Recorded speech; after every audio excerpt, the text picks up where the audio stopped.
Qué bueno es estar de nuevo aquí en tu presencia, Jesús. Qué bueno que hayas querido quedarte con nosotros. Yo estaré con vosotros hasta el fin de los tiempos. Que hayas querido estar generación tras generación, también en la nuestra. Qué bueno tenerte, Señor, tan a mano de nuestra fe, para recibir de ti las enseñanzas divinas que tú nos dejaste, que la Iglesia nos transmite, que el Espíritu Santo nos cesa de enseñar generación tras generación. De poder encontrarnos contigo y recibir de ti las enseñanzas del Sermón de la Montaña, y en particular ese comienzo tan misterioso y tan profundo que son las bienaventuranzas.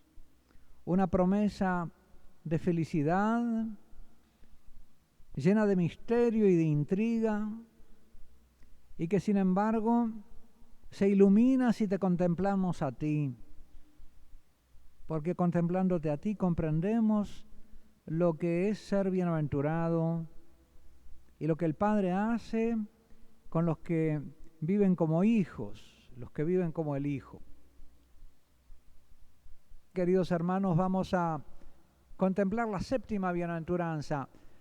Felices los que obran la paz, porque ellos serán llamados hijos de Dios. Es decir, porque el Padre los llamará hijos míos. Bienaventurados los que obran la paz, porque el Padre los llamará hijos míos, porque el Padre los reconocerá como hijos.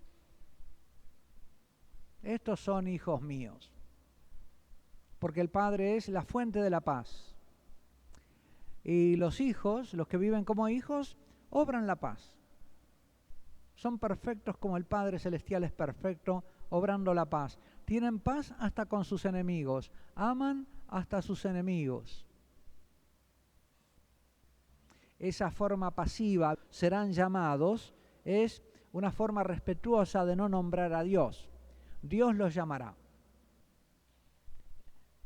Bienaventurados los misericordiosos, porque encontrarán misericordia. Dios será misericordioso con ellos. El pasivo divino se llama. Los exegetas, los intérpretes de la Escritura le dicen así: una forma pasiva que habla de Dios. Serán consolados, Dios los consolará. Bueno, vamos a ver acerca de la paz en el Antiguo Testamento en general. La paz es un concepto bíblico muy importante. En hebreo, el shalom. La raíz shalom en hebreo tiene la idea de estar completo, de estar perfecto, de que no le falta nada, de estar satisfecho. Parece que si a uno le falta algo no tiene paz. En cambio, si tiene todo lo necesario, como el niñito que acaba de mamar, se queda en paz. ¿Y dónde aparece ese concepto de la paz por primera vez en la Sagrada Escritura? ¿Y cuáles son los pasajes principales de la Sagrada Escritura que nos pueden ir dando una idea de lo que es esa paz bíblica? De paz se habla en muchas culturas. Los musulmanes tienen una idea de la paz, como tienen su idea del paraíso como un lugar, una especie de confort supremo.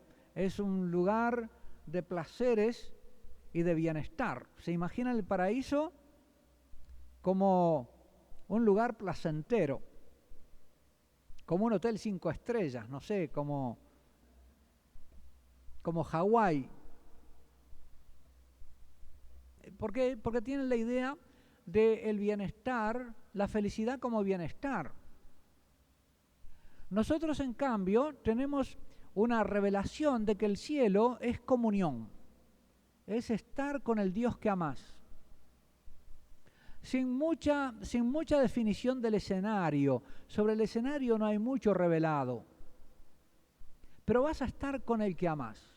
Qué bueno estar contigo. No separarme nunca, oh Señor. Jesús lo que quiere es estar con nosotros. Es el Dios que está con nosotros y quiere que nosotros estemos con Él. ¿No es cierto, Señor, que te gusta que vengamos a visitarte? Que para eso te has quedado con nosotros. Nosotros nos imaginamos que Dios es amor, tenemos esa idea, que es verdad, Dios es amor, pero por ser amor es deseo de ser correspondido. Si es amor infinito, es también infinito deseo de que le correspondamos. Es infinito deseo de amor.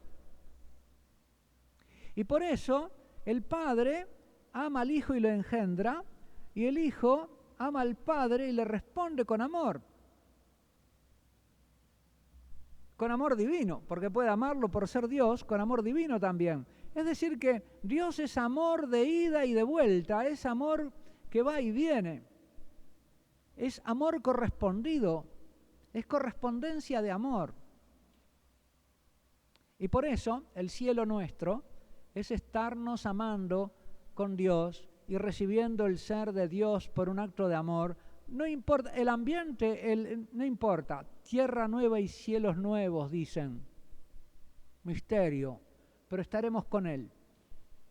Y eso es, a los que aman, eso es lo que le importa. En cambio, el infierno se define como por la separación de Dios. Estás separado, no estás con Él. Y de alguna manera no es una separación de alguien que está deseando estar con, porque entonces estaría en el cielo, sino de alguien que no le importa estar con. Imaginémonos, no sé, yo trato de imaginarme, una persona que acá Dios no le interesa, no le importa, no lo quiere y vive sin amarlo. Lo llevan al cielo, se muere de aburrimiento, porque a él no le importa estar con Dios. Si no es feliz aquí con Dios, no va a ser feliz allá con Dios. También entre nosotros a veces se cuela una especie de imagen de cielo musulmán. O si no, una imagen de cielo aburrido. Claro, para el que no ama a Dios, el cielo tiene que ser aburrido. Y ya desde ahora no se lo puede imaginar. ¿Por qué? Porque como no ama, el cielo es algo que se puede imaginar el que ama a Dios. El que no lo ama no se lo puede imaginar.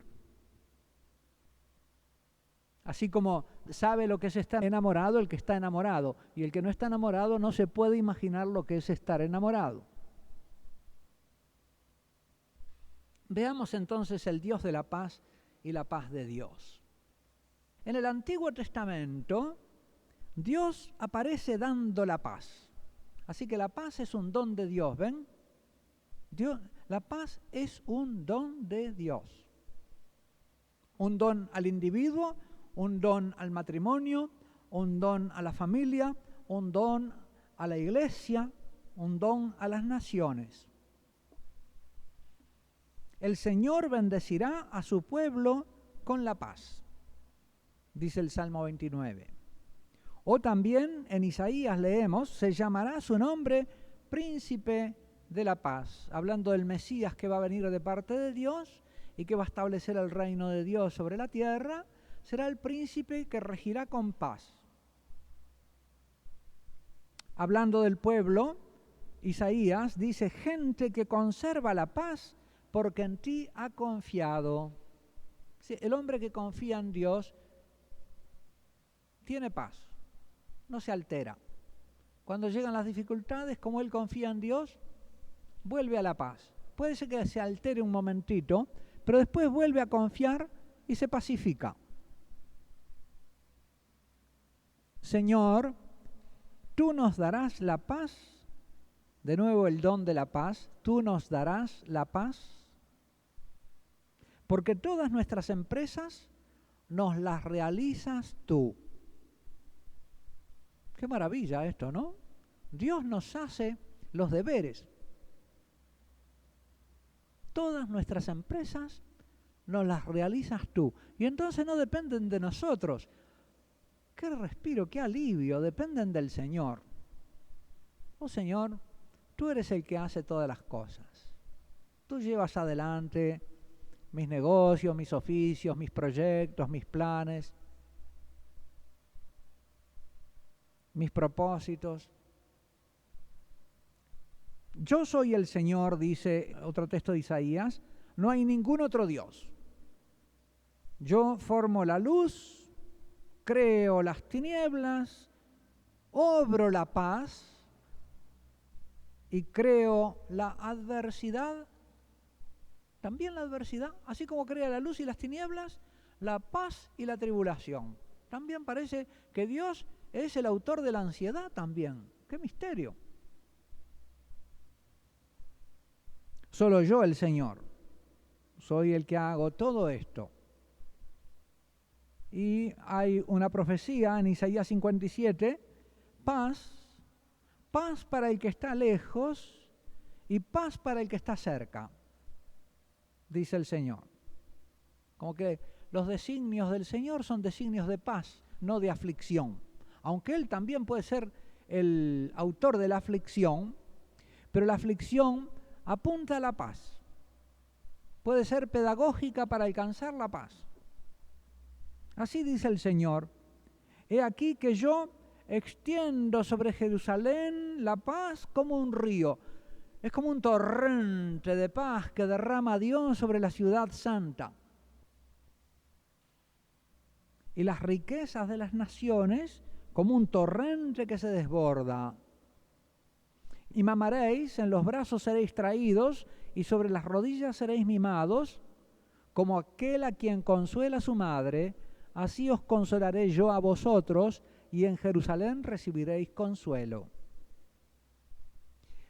Los judíos concebían siempre las ciudades, especialmente a Jerusalén, como una mujer, como una madre. Por eso Babilonia y Jerusalén son como dos mujeres.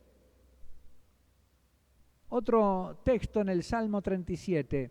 Los mansos heredarán la tierra. Acá tenemos la segunda bienaventuranza. ¿Se acuerdan que vimos? Bienaventurados los mansos de corazón porque heredarán la tierra. Esa segunda bienaventuranza es un salmo, está tomada del Salmo. Y se recrearán con abundancia de paz. Miren cómo se entrelazan en realidad los temas de las distintas bienaventuranzas, que en algunos casos son casi como sinónimos.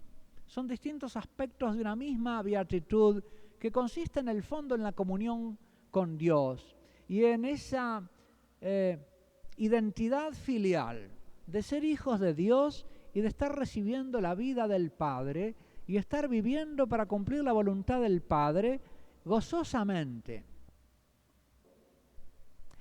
¿Cuál es la primera vez que aparece la palabra paz en la Sagrada Escritura? Es interesante saber cuándo aparece una primera vez una palabra en la Escritura. Dice mucho. Es un método que los rabinos usan para interpretar. Fíjese, por ejemplo, cuándo aparece por primera vez el pan y el vino en la Escritura. En el tercer día de la creación, Dios separa la tierra del mar y le dice a la tierra que brote plantas de semilla y árboles de fruto. Así que ya en el tercer día de la creación está preparando los alimentos que le va a dar el sexto día a todos los animales y está preparando también las especies eucarísticas. Es un Dios nutricio desde el principio. Bueno, ¿cuándo aparece por primera vez la palabra paz? Aparece en relación con Abraham. Tú en tanto te reunirás en paz con tus padres y serás sepultado en buena vejez. Es una promesa hecha a Abraham y le promete la vida más allá de la muerte en un reunirse con sus padres. Se presenta la vida eterna como un reunirse con sus padres. Una comunión de vida con sus antepasados. Es una promesa de vida eterna la primera vez que aparece la paz. Parece como que es comprensible, porque la muerte es una de las causas de inquietud más profunda y que impide que el hombre tenga verdadera paz con esta vida.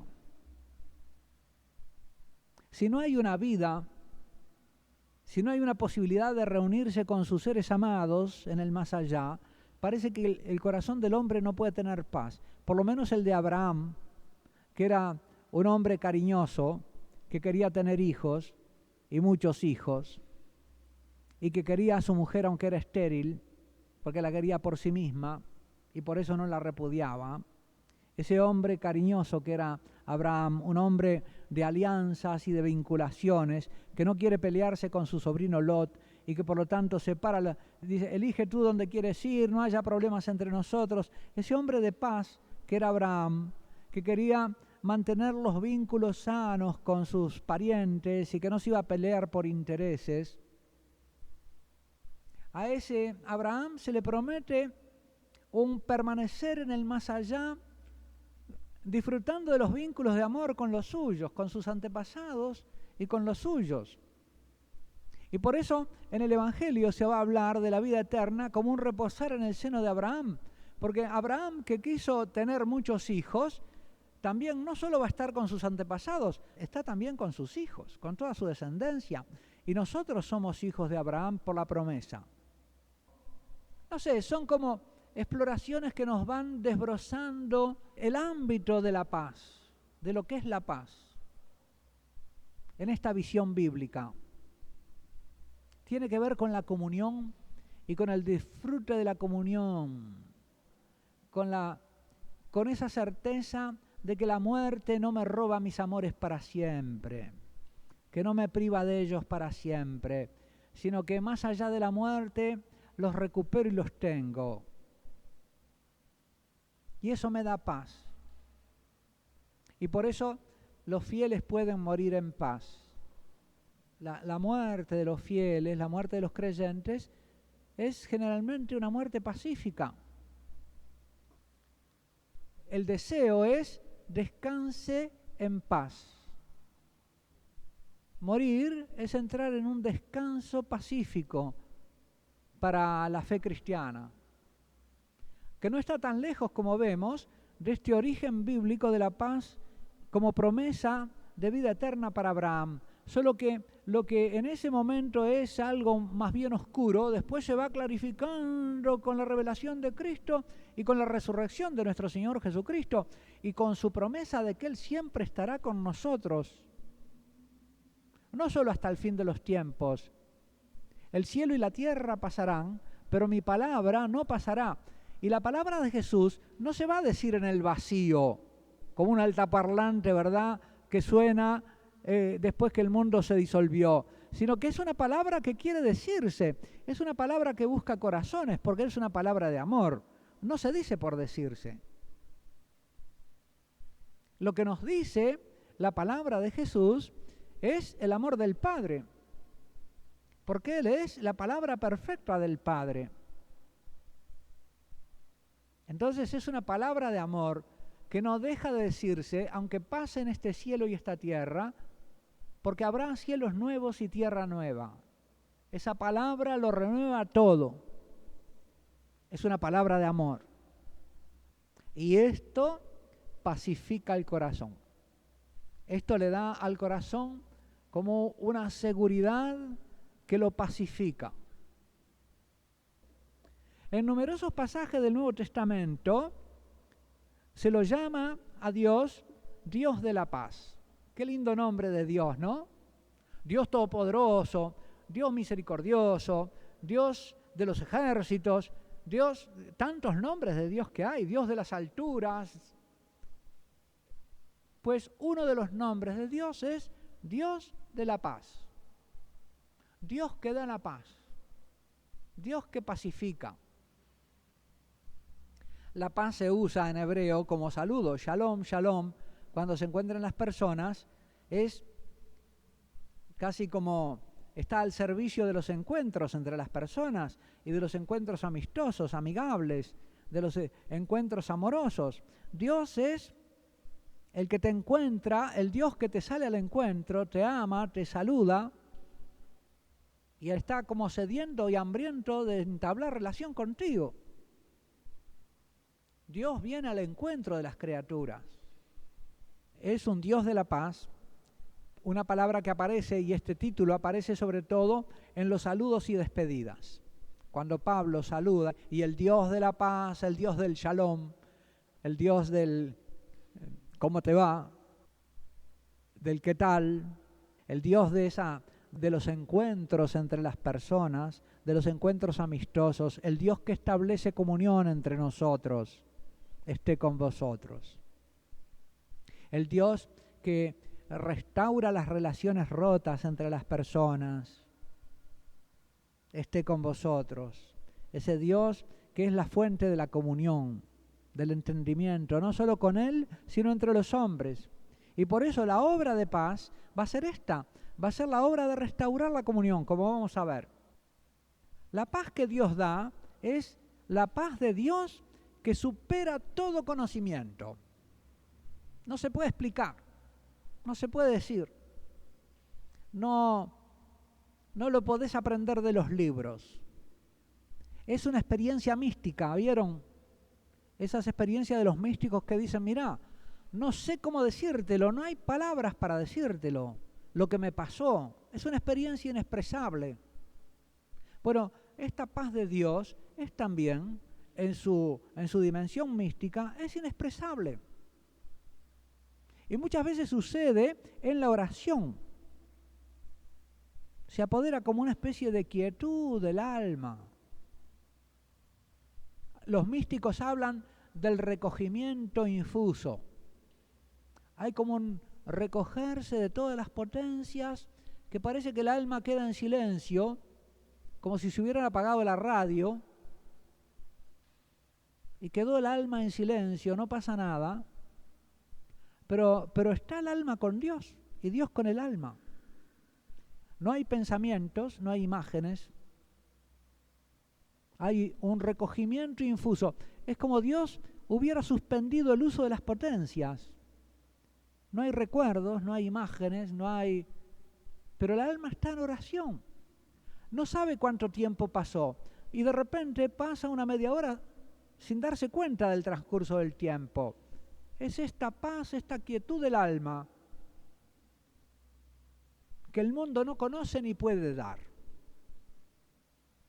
y que supera todo conocimiento. Los místicos hablan, después de este recogimiento infuso, de una quietud. La quietud, oración de quietud simple. Hay distintos grados de esta quietud, pero la paz es un hecho que se sitúa en esta dimensión orante de nuestra alma. Acontece en realidad en la oración, la paz suprema. Es este encuentro pacificante y pacificador con Dios. Dios te da la paz en el encuentro. Es como su saludo. Y de repente te quedás suspendido en ese encuentro con Dios. Por eso, el camino de la oración es un camino de felicidad, de paz en la tierra ya. Y ahí se gustan experiencias de cielo. Y esto no es algo raro para místicos y pocos elegidos. Esto está prometido a todos los fieles. Todos nosotros estamos llamados a grados de oración mística. Todos nosotros. Es cuestión de que le demos a la oración tiempo. Así como le damos a nuestras demás ocupaciones, que le demos tiempo. 20 minutos, media horita por día, dársela al Señor. Empezar de repente meditando, sí, pero después de un tiempo de meditar vienen estos grados de oración, de quietud, de recogimiento infuso. Muchas veces el Señor quiere, si quiere el Señor, ¿verdad?, subir al alma. Y si el alma apetece y se dispone. El Dios de la paz aplastará muy pronto a Satanás bajo vuestros pies, dice también Pablo en relación con una inquietud que hay en la comunidad de persecuciones. Oh príncipe de la paz, rey pacífico y pacificador, reina en nosotros con tu paz. Los que obran la paz. ¿Qué quiere decir los que obran la paz? La expresión felices los que obran la paz, en griego eireno poioi, significaría literalmente traducida los obradores de paz. Ya vamos a ver que es Jesús el que obra la paz. Y por lo tanto los obradores de paz son los que hacen lo que hace Jesús. Los pacificadores. Esta palabra no aparece en ningún otro lugar de la Sagrada Escritura. sino solo aquí, en Mateo, en esta bienaventuranza. Podríamos decir que es un término que usa Jesús. En la literatura rabínica judía del tiempo de Jesús aparece el Osé Shalom, el que hace la paz. Se aplica a los que se empeñan en reconciliar a las personas y a pacificar los espíritus. Puede pensarse que se trata de lo que San Pablo llama el ministerio de la reconciliación, que prolonga la obra de reconciliación universal de Jesucristo, llevada a cabo con la sangre de su cruz en su pasión, donde, como veremos, reconcilió todas las cosas. Reconcilió a Dios con los hombres, reconcilió a los hombres con Dios y reconcilió a los hombres entre sí, derribando los muros de separación que le impedían entrar en comunión los unos con los otros, quitando los obstáculos a la comunión de amor entre las personas, universal.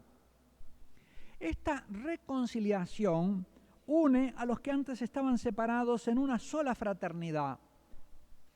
Para los que están en Cristo, para los que ya son hijos de Dios, ya no hay judío y pagano, libre y esclavo, hombre y mujer, rico y pobre, noble y plebeyo, docto e ignorante. Son categorías que dividen a los hombres. Todavía los dividen, en el mundo no cristiano se dividen.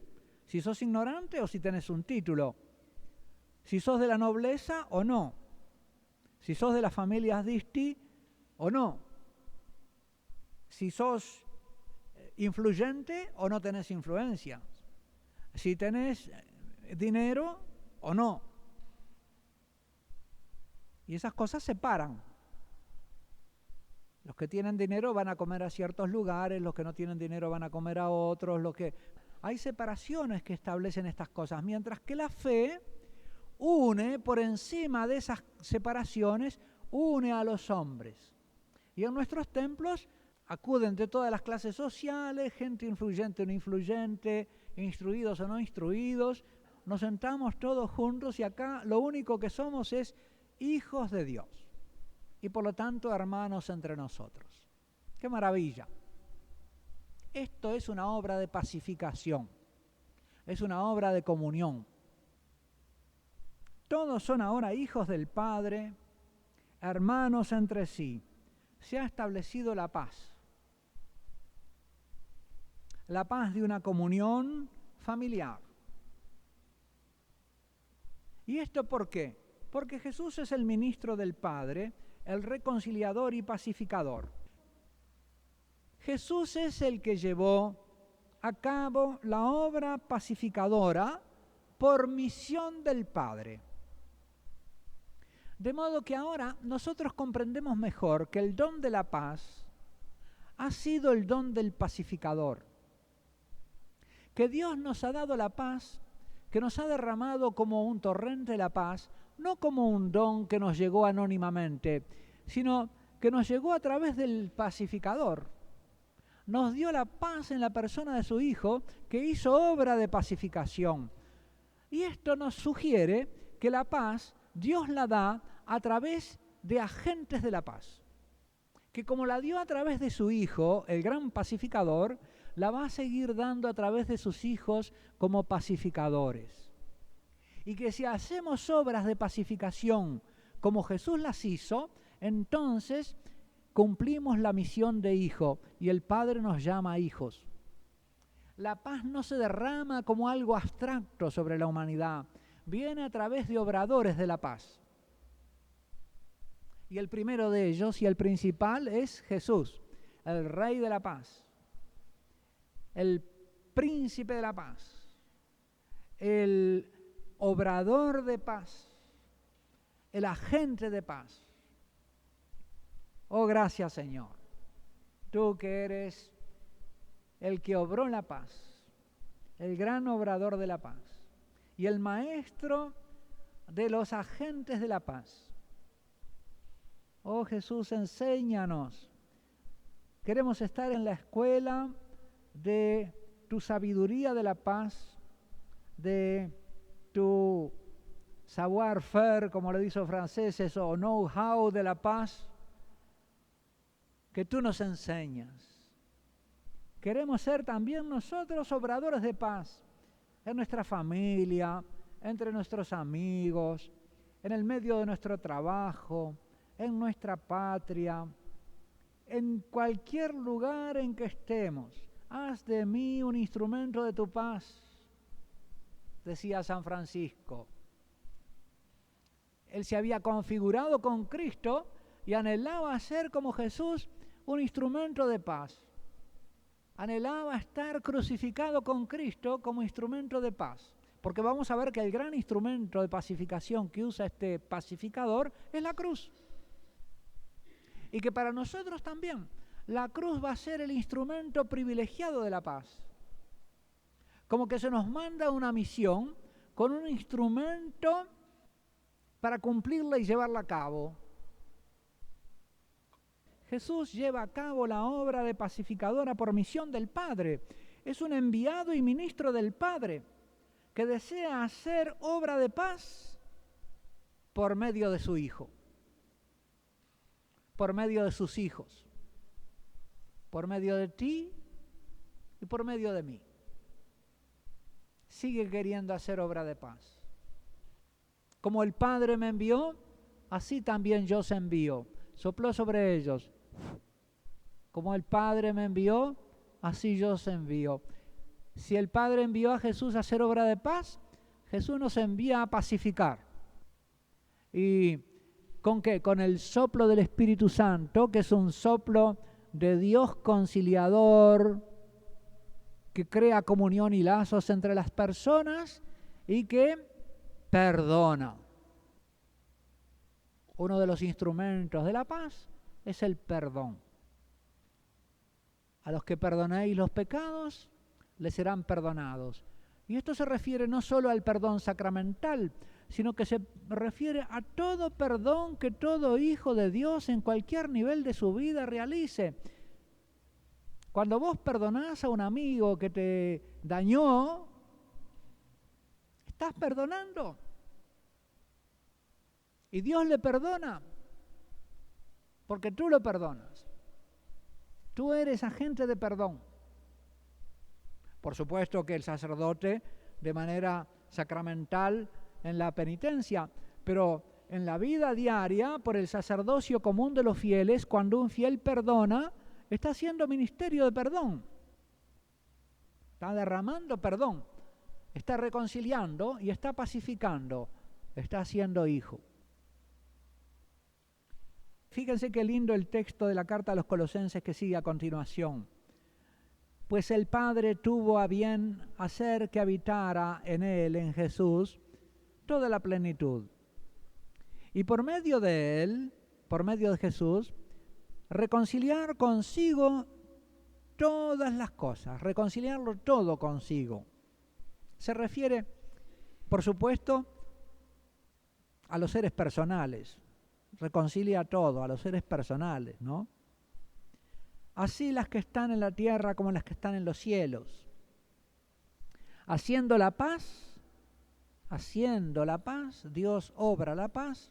Ven que aquí, ¿quién es el obrador de la paz? Bienaventurados los que obran la paz. El principal obrador de la paz es Dios. Haciendo la paz, obrando la paz, mediante la sangre de su cruz. Jesús entonces el gran pacificador. Qué misterio más hermoso. Oh Señor, enséñanos a ver cómo es que tú eres el gran pacificador. Es el gran pacificador, decíamos, con el instrumento de la cruz. Nos lo dice Isaías. Es como siervo sufriente que Jesús cumple la profecía de Isaías.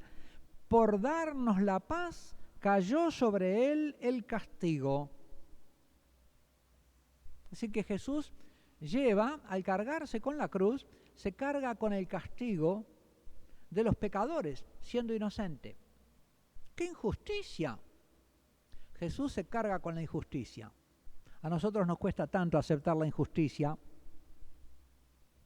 La vocación de hijos nos da permiso y fuerza para cargarnos con la injusticia, con un coraje que impide que la injusticia nos aplaste. Porque normalmente lo que pasa es que las injusticias nos aplastan. Bueno, podemos cargarnos con la injusticia como Jesús, en la conciencia de que siendo inocentes padecemos injusticia. Jesús fue el que padeció más injusticia. Siendo inocente fue condenado como el peor de los culpables. Más injusticia no se pudo acumular sobre él, de los tribunales religiosos y de los civiles. Si había una justicia que tenía fama de ser justa, era la justicia del pueblo romano. Pues según esa justicia del pueblo romano, fue condenado injustamente por un administrador que era escrupuloso en temas de justicia, porque Pilato se muestra escrupuloso en temas de justicia, sabe perfectamente lo que es justo e injusto. Pablo dirá que pacificó todas las cosas con la sangre de su cruz. Jesús nos pacificó así con Dios. Y por eso dice Pablo en los Romanos, justificados pues por la fe, tenemos paz con Dios por medio de nuestro Señor Jesucristo.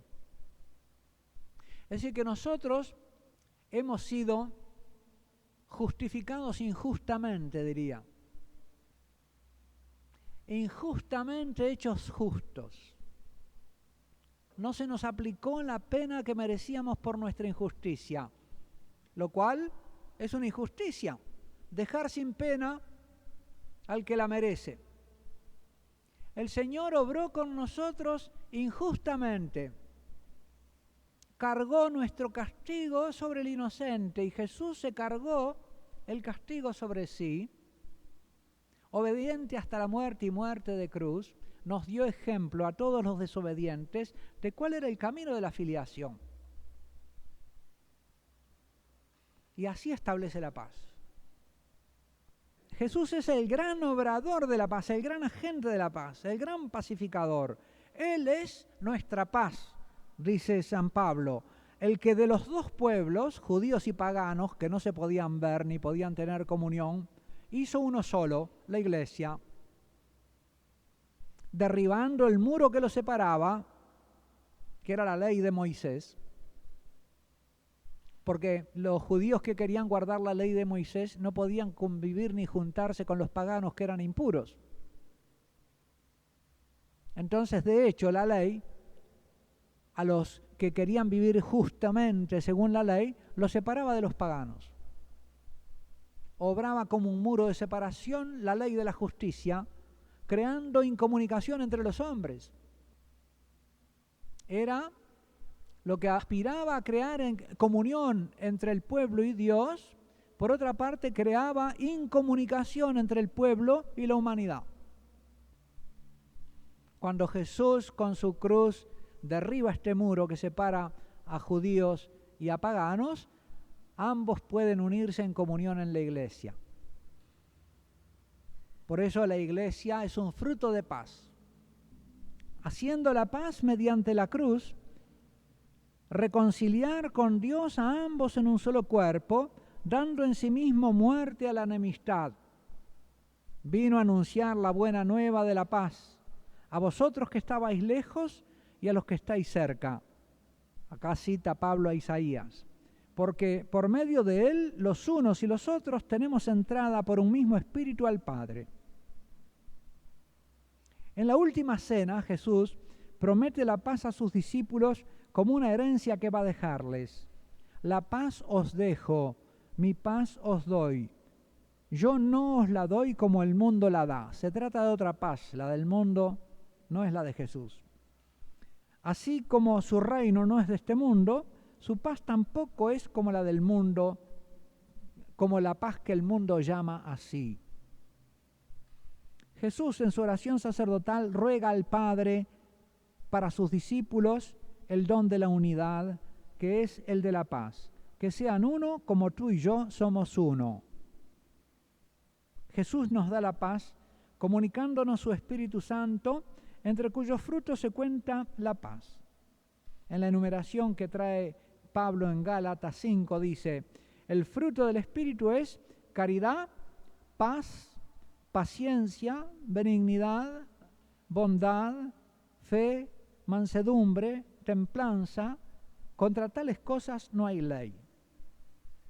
Shalom, paz, es el saludo del resucitado cuando se aparece a sus discípulos llenándolos de gozo. Por todo esto, Jesús merece el título de príncipe de la paz que Isaías le confiere al Mesías.